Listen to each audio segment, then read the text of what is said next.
Hi there, and welcome to The Daily Gardener, a podcast about gardening, botanical history, and literature. I'm your host, Jennifer Ebling, and today is November 15th. Today in Botanical History, we celebrate nutmeg, some flower recommendations for a green garden, and the rebirth of the New York City Flower Show after a 10-year hiatus. We'll hear an excerpt from some writing from Ray Bradbury, and we grow that garden library today with a beautiful book by Bunny Williams. And then we'll wrap things up with the fate of Empress Josephine's copy of Pierre-Joseph Rodoute's botanical watercolors, known simply as the Lilies. But first, here's today's curated news.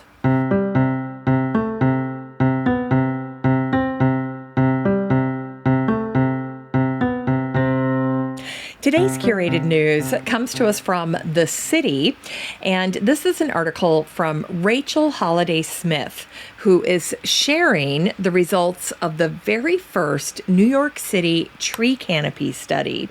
And the results of this study were actually a little surprising because despite all of the storms and the budget cuts that have happened in New York City, tree canopy growth is up. And specifically, it's up nearly 2% during a 7-year period between 2010 and 2017. Now, this report was put together by the Nature Conservancy, and essentially what they did here is they compared census data of the natural infrastructure of New York, basically looking at three-dimensional laser imagery of the city over that 7-year time period. And of course, it was a huge surprise to learn that Staten Island, of all places, had the biggest increase. They saw a 2.36% increase in tree cover, while New York City as a whole increased its tree canopy by over 3,000 acres, or just over 1.5%. Now, this report is exciting because it is the most comprehensive report of its kind to be done on trees in New York City. And of course, trees are so important when we think about climate change. They play a vital role. They help remove carbon dioxide from the air. They store carbon, not only in the tree, but also in the soil. And then, of course, they release oxygen into the atmosphere. So very important.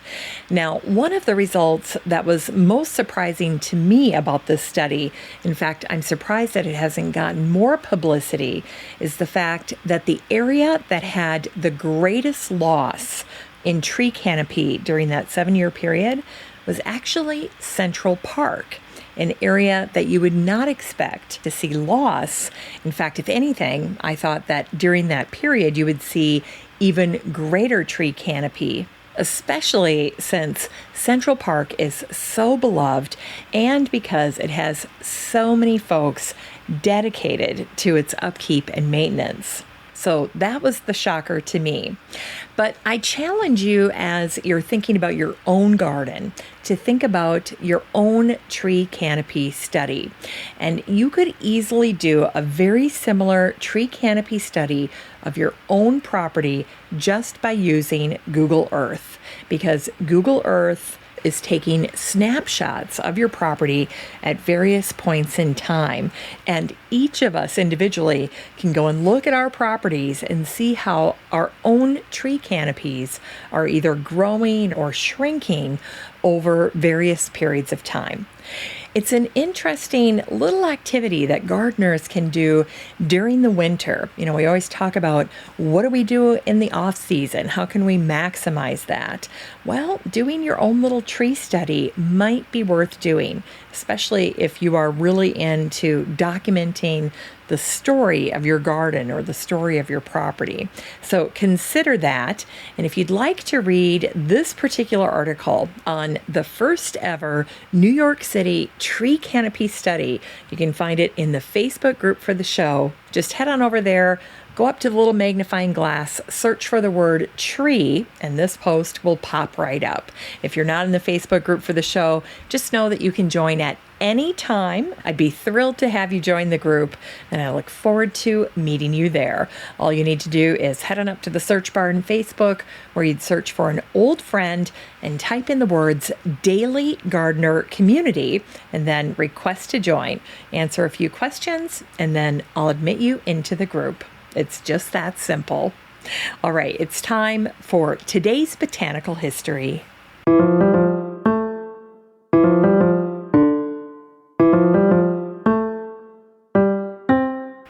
Here's botanical history for today, November 15th. It was on this day, November 15th, in 1843, that the New England farmer ran a little blurb about the nutmeg tree. Here's what they wrote. The nutmeg tree flourishes in Singapore near the equator. It is raised from the nut in nurseries, where it remains until its 5th year, when it puts forth its first blossoms and shows its sex. Then it is set out permanently. The trees are planted 30 feet apart in a diamond order, with a male tree in the center. The nutmeg is a large and beautiful tree with thick foliage and has a rich green color. And the ripe fruit is singularly brilliant. The shell is glossy black, and the mace it exposes when it bursts is a bright scarlet, making the tree one of the most beautiful objects in the vegetable world. Well, this article from 1843 was correct. Nutmeg trees can actually grow to be about 65 feet tall. They bear fruit for 6 decades or longer, so they're very productive. And the fruit of the nutmeg tree resembles an apricot. And by the way, in case you're wondering, the nutmeg is not a nut, it is a fruit. And that's why people with nut allergies can enjoy nutmeg, because it's not a nut. Now, the botanical name for nutmeg is Myristica fragrans, and the etymology of the word Myristica is Greek and means fragrance for anointing, which gives us a clue to one of the ways that nutmeg was used in ancient times.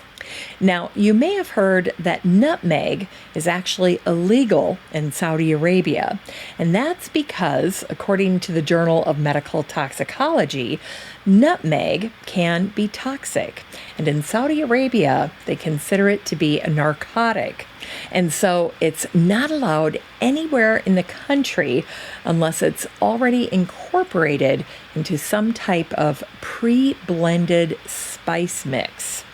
So there you go, a little nutmeg trivia for you as we head into the holiday season.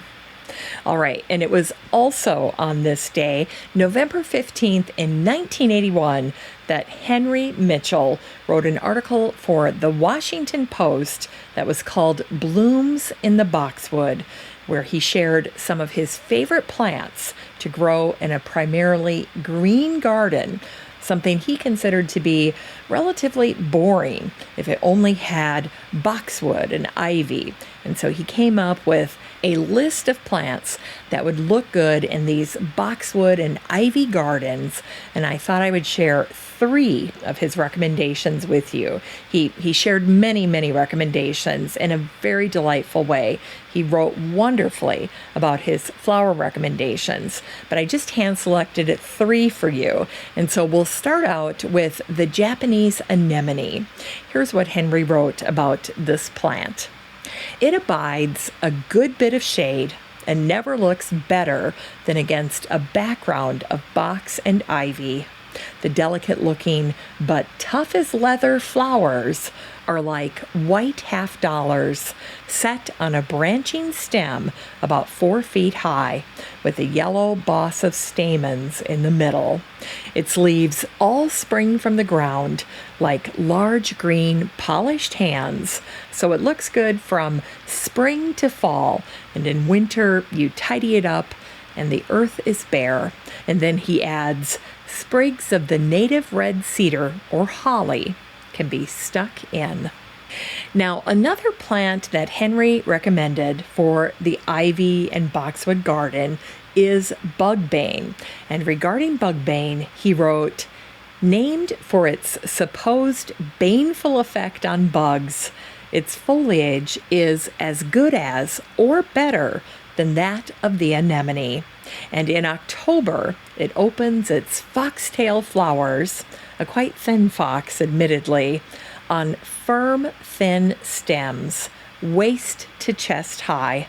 The flowers are made of hundreds of tiny white florets, somewhat like an Aramiris or a Buddleia, only more gracefully curving than either. Against a green wall, it is very handsome. Gardeners who sometimes wonder what is wrong with marigolds and zinnias, reproached for their weedy coarseness, need only consult the bugbane to see the difference in elegance. So there you go. Valuable insight here from Henry Mitchell. If you have not looked upon marigold or zinnia with a critical eye, thinking that they look a little bit weedy, well, take a look at the bugbane and see if you agree with Henry that it's more elegant looking in terms of foliage than either one of those particular plants. All right, and then finally, Henry talks about chrysanthemums, and I wanted to make sure to include this because it's the chrysanthemum time of year. So regarding chrysanthemums, Henry advised this. As fall comes, you might indulge in a white cushion chrysanthemum. Chrysanthemums, in my opinion, cannot be made to look very grand or elegant, so I would not overdo them.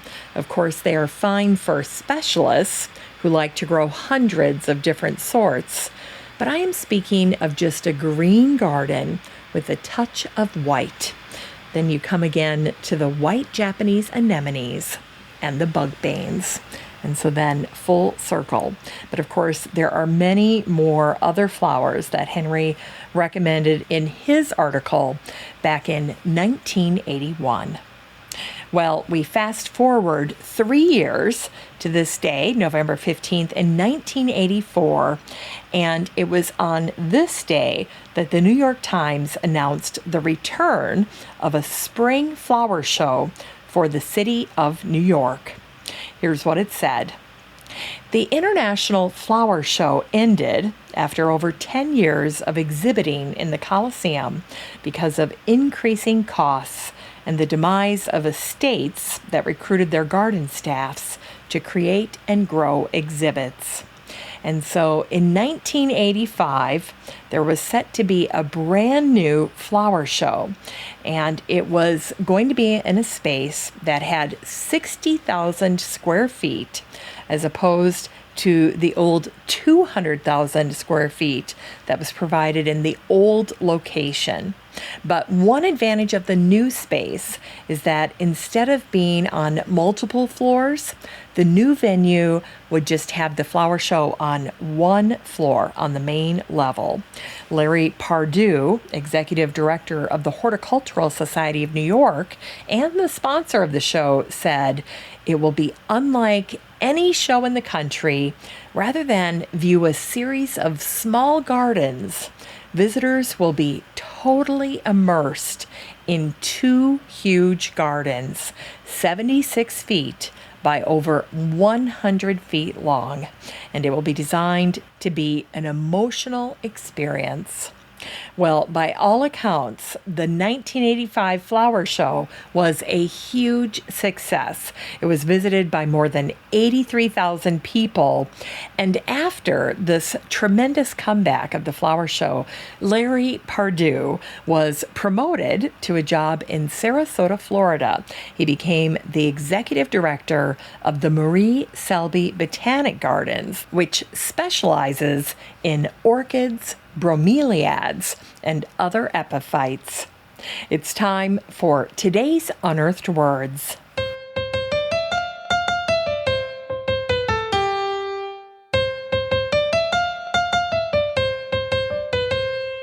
Today's unearthed words come to us from Ray Bradbury.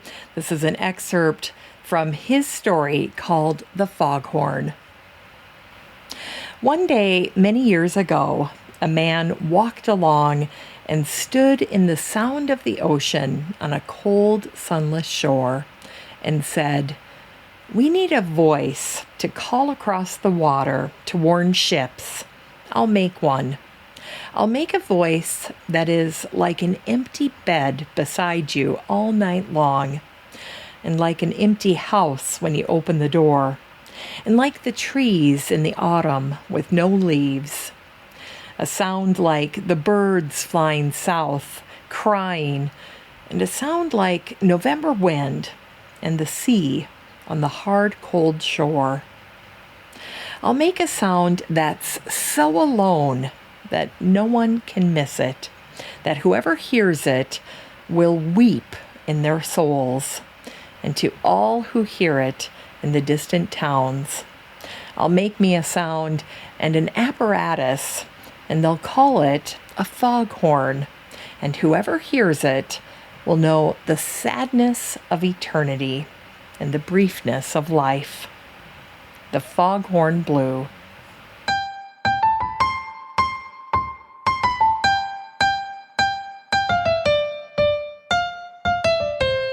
It's time to grow that garden library with today's book, A House by the Sea by Bunny Williams. Well, that is a complete coincidence following up to that Ray Bradbury excerpt called The Foghorn, but that's the kind of serendipity that can happen on this show. So here we have A House by the Sea by Bunny Williams. This is a fantastic book. It came out in 2016, and this book is all about Bunny Williams' marvelous Caribbean home called La Colina. Now, this book is beautiful. It's a coffee table book. And what's really neat about this book is that each chapter is written by her friends. So she has one friend that talks about the architecture, and then another friend talks about all the collections, and another one talks about the cooking and the food. And then Paige Dickey, the garden writer, toured the gardens, and she writes this wonderful essay about Bunny's beautiful gardens at La Colina. Now, of course, if I wasn't a huge Bunny Williams fan, if I didn't have her book called An Affair with a House or her book on garden style, I maybe would be tempted not to get this book. But I am a huge Bunny Williams fan, and I know that everything she does is done with so much beauty, grace, and style that I could not resist getting a copy of this book. And then once I learned that Paige Dickey is the person that got to review the gardens, well, then I had to get my copy of this book. This is a beautiful book. It would be a great Christmas present. The photographs are absolutely incredible. I'll tell you a few of my favorite things from the garden section on this book. There is an entrance to the cactus garden that features all of this blue pottery, and in each one of these blue pots is a cactus. And so that's a stunning entrance to her cactus garden. Beautiful photography there. There's also a gorgeous stone shell fountain that's at the end of the swimming pool, and it's covered in vine. In fact, Bunny is known for her use of vines in the garden. So something beautiful to keep your eyes peeled for. If you get this book, you'll see her use of vines throughout the garden. She not only has them climbing up structures, but they also just ramble around and kind of make their way, softening a lot of the edges in the garden. The hardscapes are absolutely to die for. There's an avenue of palm trees. I mean, this is an over-the-top incredible garden. But the entire property is just truly breathtaking. This book is 256 pages of Bunny Williams in the Caribbean, and it's a must-have if you enjoy Bunny Williams and her work. You can get a copy of A House by the Sea by Bunny Williams and support the show using the Amazon link in today's show notes for around $20.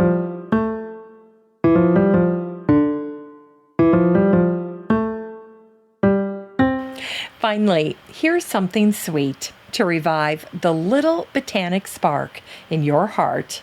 It was on this day, November 15th, in 1985, that the New York Times announced the auction of the Empress Josephine's copy of Pierre-Joseph Redouté's botanical watercolors for his collection known as the Lilies. Now, the speculation in this article was that the auction could go from being 5 minutes long to 5 hours or more long. They had no idea who was going to ultimately win this particular auction, and they estimated that Redouté's The Lilies would go for anywhere from $5 to $7 million. Now, this work was extra special because don't forget that Redouté was commissioned by Marie Antoinette. In fact, there's that famous story that she wanted to make sure that he was as good as what she had heard, and so she summoned him to come to her chambers in the middle of the night one night. And when he got there, she ordered him to paint her a cactus on the spot, and he did. And so obviously he proved his worth to her, and he began painting many of the flowers that were in the royal gardens. Now, Josephine Bonaparte was a huge lover of the gardens. She loved the flowers. She loved all of the new exotic flowers from the tropics. So she was always looking for new, beautiful blossoms to put in the royal garden. And of course, she was a huge fan of Redouté's, and this impressive collection became hers and was passed on through her family line until 1935, when the collection was auctioned off in Zurich. And since that time, it was held in a vault in a bank as part of a family trust. Now, when it came to this particular auction, the reporter for this article spoke with a London dealer named Peter Mitchell, who specialized in flower paintings. And he stressed the importance of this work, that it was so unusual to have all of these originals still intact and still so beautiful. And he expressed his concern that the collection might be bought by a syndicate, which basically means that a group of people would get together, buy the collection, and then split it up. Everybody would get their share of the collection. And to cut the suspense, that's exactly what ended up happening. In fact, I checked the New York Times for the result of this sale, and here's what they wrote. The sale lasted only 3 minutes. It was one of the fastest ever for such an expensive property, and the price achieved was the 10th highest for work purchased at an art auction house. And so it starts out this way. You have John Marion, Sotheby's president, saying, I have $5 million against all of you on the phone and most of you standing. I give you fair warning. And then he sold it for $5 million. And then with the 10% buyer's commission, the total selling price went for $5.5 million. Now, the gentleman that represented the syndicate said that he thought the collection was worth $20 million. And so he was thrilled. He gave a little insight into his syndicate. It was made up of different executives from different companies. There was also a shopping mall developer that had bought into this, partners and law firms, commodities traders, and every major investment bank in New York. He said that 75% of them wanted the watercolors for themselves. They wanted to own a piece of Redouté's botanical art, and then the other 25% were using it purely for investment. And so that was the fate of Pierre-Joseph Redouté's The Lilies, his collection of botanical watercolors that had been owned by the Empress Josephine Bonaparte. That's what happened to them. Now, today, for you and I, we can purchase copies of Redouté's work on Etsy. I just checked, and you can get many lovely reproductions for around $20. Thanks for listening to The Daily Gardener. And remember, for a happy, healthy life, garden every day.